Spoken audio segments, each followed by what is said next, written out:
kenapa sih cepat-cepat? Adakah sesuatu yang in a hurry gitu ya, gawat darurat sehingga semua orang serasa bercepat-cepat buru-buru untuk menuntaskan problem ini? Padahal ini adalah sebuah problem yang sangat besar, sangat mendalam, apalagi sudah ada korbannya, kriminalisasi yaitu Pak Bambang Tri dan Gus Nur gitu ya. Maka kita semua seharusnya ya, bukan hanya saya sebagai peneliti, tapi kita semua warga negara itu harus bertanya juga, ini kenapa kok buru-buru, kenapa kok cepat-cepat. Padahal kasus-kasus lain ada tuh yang 2 tahun, ada yang 3 tahun belum diapa-apain, ini kenapa mesti cepat-cepat. Apa kegawat daruratan siapa yang diburu-buru ini? Ada nggak sih yang lagi sakit berat ini sehingga waktu menjadi sangat penting? Ya seperti itu. Jadi kan ini sebuah pertanyaan-pertanyaan yang berkecamuk ya dalam benak semua rakyat ya. Kita butuh sekali jawaban. Hari ini memenuhi panggilan klarifikasi dari Polda Metro Jaya. Ya. Posisinya sebagai terlapor. Hari ini saya atas surat tersebut undangan klarifikasi sebenarnya ya, tetapi di situ sudah tertera saya sebagai saksi terlapor ya. Ya artinya saya juga sebagai saksi terlapor juga membutuhkan klarifikasi juga dari Polda. Apa sih materinya sehingga saya menjadi terlapor gitu, sehingga jelas sekali dan siapa sih jati diri mereka itu kan saya juga perlu tahu kan. Pelapor ini siapa saja sih gitu, karena nama-nama itu kan sama sekali tidak dikenal oleh publik ya.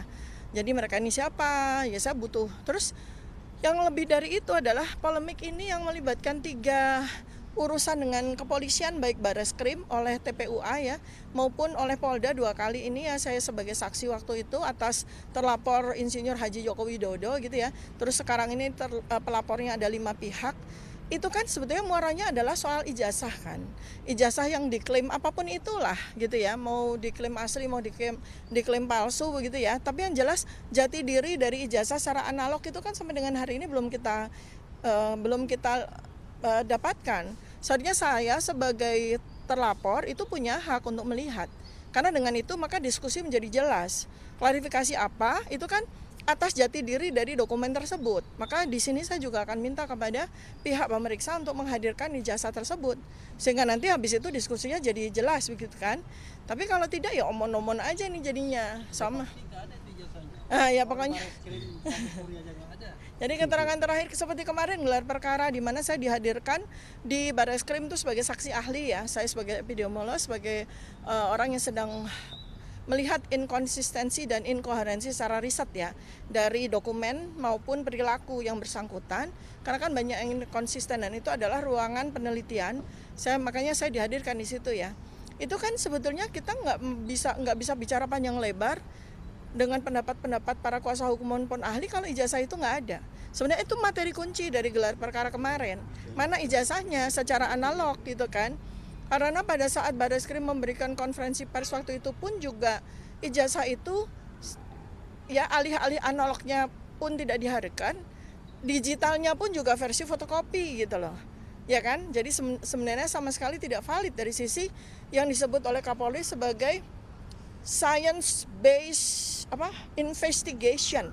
Kalau yang namanya science based investigation itu artinya basicnya adalah evidence based research. Berbasis bukti. Nah buktinya itu adalah ijazah analog tadi. Harusnya Bareskrim itu ketika menyampaikan konferensi persnya juga menghadirkan at least ya foto dari ijazah yang diklaim asli tersebut. Sehingga kami pun juga bisa melakukan pemeriksaan secara digital dengan segala macam perangkat instrumen pemeriksaan riset digital kan gitu. Tapi kan kita semua tahu kan yang ditunjukkan adalah foto dari fotokopi kan gitu. Ada hal-hal yang dibawa nggak? Ya saya kan sebagai saksi, kemudian materinya juga menurut kuasa hukum saya juga pasal-pasal itu sama sekali nggak ada hubungannya dengan saya. Kemudian laporan apa juga tidak jelas gitu kan, bahasa hukumnya tuh locus delicti sama tempus delicti itu di mana itu apa itu saya juga nggak jelas, sehingga seharusnya membawa dokumen itu pelapor atau pemeriksa bukan saya. Kalau saya kan untuk apa sih bawa dokumen? Juga yang salah satu pihak yang menuding ijazah palsu, mungkin itu sebagai objek pelaporannya. Belum jelas juga, kita masih spekulasi kan, kita masih gambling semua itu. Karena itu maka ada klarifikasi itu kan kita clear ya apa sih gitu. Nanti setelah saya diperiksa atau memenuhi undangan tersebut ya baru saya akan sampaikan kepada kepada media ya, apa saja sih dokumen-dokumen ataupun apapun yang mereka tunjukkan kepada saya gitu. Kalau dalam konteks sekarang ya saya nggak punya apapun, saya nggak merasa melakukan apapun kok, saya nggak melakukan hasutan, apalagi ujaran kebencian, benar-benar semua dalam koridor ilmiah begitu loh. Jadi ya saya rasa saya nggak perlu. Kalaupun, gimana? Boleh dijabarkan pasal-pasal yang menurut Ibu tidak Ibu lakukan? Oh baik, itu disampaikan kuasa hukum saya ya. Silakan Pak Abdullah Al-Katiri, ini beberapa kuasa hukum saya. Terima Pak kasih. Didi, Pak Burhan, Pak Abdullah Al-Katiri, silakan. Ya, saya bersama beberapa kuasa hukum yang lain. Dipindahkan dong. Dibawa aja, gini, di gini aja biar cepet. Yuk sambil. Saya ketawa lihat Bang Refli kalau saya masang ini. Gaptek, Nih ke sini Pak, saya gantian. boleh. Biar di center sini. Saya di sini. Ya. Terima kasih atas pertanyaannya. Ya, sebelum saya ke sana, ya kan, sebenarnya begini.